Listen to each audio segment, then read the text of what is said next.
Good morning, my dear lovely students. How are you all? I hope you all are doing well. In previous class, we discussed the poem Granny Granny Please Comb My Hair. We also completed the new words with sentence framing. We also completed reading is fun, let's talk and let's share. In today's class, we'll complete rest of the exercises. First, word building. Make new words using letters from the word grandparents. You may use the letters in any order. One has been done for you. आपको ये word दिया गया है grand parents.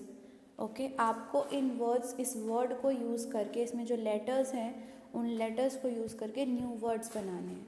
And it's not necessary कि वो words उसी series में आप आगे पीछे भी उन वर्ड्स को यूज़ कर सकते. जैसे पहला हुआ रेंट, ठीक है. दूसरा वर्ड हो सकता है पांडा. और आपको इतना ध्यान रखना है कि वो लेटर्स इसमें होने ज़रूर चाहिए. अगर आप 2 बार ए लिख रहे हैं तो आप ध्यान देंगे कि 2 बार ए है ग्रैंड पेरेंट्स में या नहीं है. तो फर्स्ट वर्ड होगा पांडा. एंड जो भी वर्ड्स है वो इसमें से देख के ही लिखे जा रहे हैं. नेट, नेस्ट, सारे लेटर हैं. एन भी है, ई भी है, एस भी है, टी भी है. नेस्ट हो गया, पांडा हो गया, एंड नेस्ट. पेट हो जाएगा, पेट. उसके बाद ग्रैंड हो जाएगा, ग्रैंड मीन्स बड़ा. ओके, सो 6 वर्ड्स मैंने यहाँ पर लिख लिए हैं. इसके अलावा भी आप न्यू वर्ड्स बना सकते हैं और उनको इन बॉक्सेस में लिख सकते हैं. आपको 6 नए वर्ड्स बनाने हैं. ये ध्यान रखना है कि वो letters in word grand parents में से ही होना चाहिए. Now we'll come to next exercise. Sometimes we replace the names of people with another word. Instead of repeating the name, replace the names in the sentence using a word from the box. आप कुछ जैसे बार बार Ram is going, Ram is eating, Ram is cooking. So ये अच्छा नहीं लग रहा है बार बार राम राम राम सुनने में. तो उसकी जगह पे हम प्रोनाउन वर्ड्स यूज़ करते हैं. ही, बॉयज़ मैन, मेल के लिए ही, बॉयज़ और मैन के लिए. गर्ल्स और फीमेल्स के लिए शी. और living non living things, animals, plants वगैरह के लिए इट यूज़ होता है. ठीक है. आई मतलब मैं, इट मतलब मैंने बता ही दिया जो नॉन लिविंग थिंग्स, एनिमल्स और प्लांट्स के लिए यूज़ होता है. माई मतलब मेरा, आई मतलब मैं, यू मतलब तुम्हारा. First is Meena is playing with the ball, dash is a girl. अब मीना एक गर्ल है तो गर्ल के लिए शी यूज़ होगा, तो फर्स्ट में आएगा शी. शी का S will be capital. Second, Ram is climbing a tree, dash is a boy. अब राम एक लड़का है तो लड़के के लिए यूज़ होता है ही, तो H E, H will be capital. Third, do not eat that mango, dash is not ripe. उस आम को मत खाओ, वो पका हुआ नहीं है. राइप मतलब पका हुआ, तो वो क्योंकि फ्रूट है तो उसके साथ आएगा इट. गर्ल्स के साथ शी, बॉयज़ के साथ ही. और non living things, plants, fruits, vegetables, animals, इनके लिए इट यूज़ होता है. ठीक है. तो आपको ये पूरा पेज बुक में करना है, ये भी और ये भी. Next question, let's write. Suppose you go to stay with your grandparents for a week. Make a list of things that you would like to take with you for them. Do not forget to put a, an or the before each thing. अब आपको 10 चीज़ों की list बनानी है जो आप अपने grand parents के यहाँ जब जाएंगे तो आप उसको अपने साथ लेके जाएंगे. और उनके साथ ए, एन या फिर द लगाना. इन्हें आर्टिकल्स बोलते हैं. एन हम हमेशा उन लेटर्स के वर्ड्स के साथ जिनके फर्स्ट लेटर में होता है ए, ई, आई, ओ, you.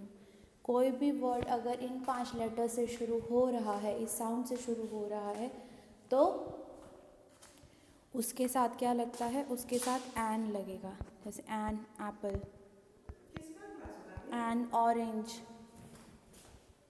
N apple, an orange. ठीक है. उसके अलावा अगर कोई चीज़ है जैसे अ बॉक्स, ठीक है, अ गिफ्ट, उसके साथ अ लगेगा.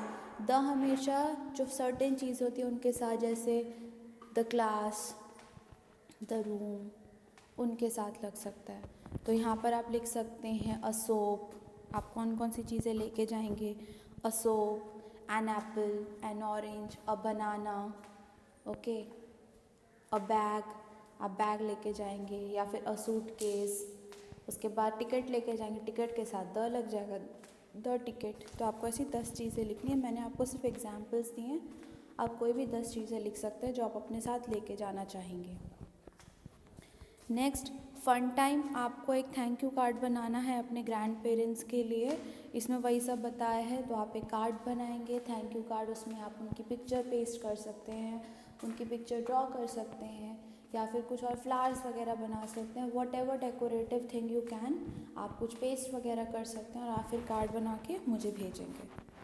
तो आपको ये वाला क्वेश्चन भी बुक में ही करना है, और इसकी तो आपको पिक्चर क्लिक करके भेजनी है, तो ये आपको अलग से कार्ड बनाना पड़ेगा। Next, make it this way. ये वैसे ही बताया कि क्या क्या आप कैसे बना सकते हैं, पेपर को कैसे फोल्ड करना है, उसमें पिक्चर्स कैसे पेस्ट करनी है, और उसके बाद उसके अंदर आपको मैसेज भी लिखना है अपने दादा दादी के लिए। Activity time. This is an outline of Meena's grandfather. Add his hat, tie, moustache, glasses, stick etcetera. ये मीना के ग्रैंडफादर हैं। आपको उनकी पिक्चर में ये सब चीज़ें ऐड करनी है। हैट मतलब टोपी, आप अच्छे से बनाएंगे। टाई, जो शर्ट के ऊपर पहनते हैं। Moustache means मूछें। ग्लासेस मतलब चश्मा। स्टिक मतलब छड़ी। ठीक है, आपको ये 5 चीज़ें तो बनानी। इसके अलावा आप 3 और चीज़ें बनाएंगे, और ये नाम आप इधर लिखेंगे। जैसे फर्स्ट में आप लिखेंगे हैट, दूसरे में लिखेंगे टाई, थर्ड में लिखेंगे मुस्टैच, फोर्थ में लिखेंगे ग्लासेस, फिफ्थ में लिखेंगे स्टिक, और 6, 7, 8 आप इसके अलावा आप अम्ब्रेला बना सकते हैं, कोट पहना सकते हैं, और आपको इस पिक्चर को कलर भी करना है। तो 3 कोई एक्स्ट्रा चीज़ आप बनाएंगे इनके ऊपर, और उसका नाम भी यहाँ पर लिखेंगे। तो ये वाला काम भी आपको बुक में ही करना है। Now we'll come to next page. A picnic. This is a family picnic scene. Give names to all the people. Look at the picture and make sentences using phrase given in the box. अब आपको ये picture दी गई है, ठीक है। ये लोग picnic पे गए हुए हैं। आपको इन लोगों के नाम देने हैं। जैसे मैंने इसका नाम रख दिया रमा, गीता, राधा, राम, सोनू, मोनू, और इनका नाम रमन। ठीक है, अब इनके नाम लिख दिए। आप पेंसिल से इधर इनके स्पेस पे लिख सकते हैं। अब नीचे जो फ्रेजेस दिए गए हैं वहाँ से आपको सेंटेंस। फर्स्ट है ईटिंग फूड टुगेदर। तो कौन कौन खाना खा रहे हैं? रमा और गीता। तो सेंटेंस विल बी, फर्स्ट में आएगा रमा एंड गीता, उसके आगे लिखेंगे eating food together, full stop. ठीक है, उसमें लास्ट में full stop. Rama and Gita eating food together. ये फर्स्ट सेंटेंस हो गया आपका। सेकंड क्या है? Picking up wrappers. अब रैपर्स कौन पिक कर रहा है? राधा। तो सेंटेंस होगा राधा इज, फिर उसके बाद पिकिंग अप रैपर्स और वेस्ट पेपर्स, फुल स्टॉप। ठीक है, नेक्स्ट इज सर्विंग फूड। अब सर्विंग फूड कौन कर? रमा कर रही है। सो आप लिखेंगे Rama is serving food, full stop. Playing football. Football कौन कौन खेल रहे हैं? तो सोनू और राम। तो आप लिखेंगे Ram and Sonu are playing football, full stop. Next एक टॉकिंग टू एल्डरली पीपल। तो मोनू अपने दादाजी से बात कर रहा है, तो Monu is talking to elderly people, full stop. Next fishing with grandfather. तो मोनू ही कर रहा है, तो यहाँ पर लिखेंगे Monu is fishing with grandfather, full stop. ठीक है, तो आपको ये सेंटेंस कंप्लीट करने हैं बुक में ही। तो ये भी काम बुक में ही होगा। ज़रूरी नहीं है कि जो मैंने नाम लिखे हैं वही आप नाम लिखेंगे, पर जो नाम आप कर रहे हैं उनका वही आपको फिर सेंटेंस में उनका नाम लिखना है। तो आज के लिए आपको बस ये काम बुक में करना है। You have to complete this in the book. You will also complete this part in your book. Card आपको खुद बनाना है। नेक्स्ट आपको ये भी खुद बुक में लिखना है, जो 10 चीज़ें आप अपने ग्रैंड पेरेंट्स के पास लेके जाएंगे। एंड ये पेज भी बुक में ही होगा। That's all for today's class. Thank you and have a good day.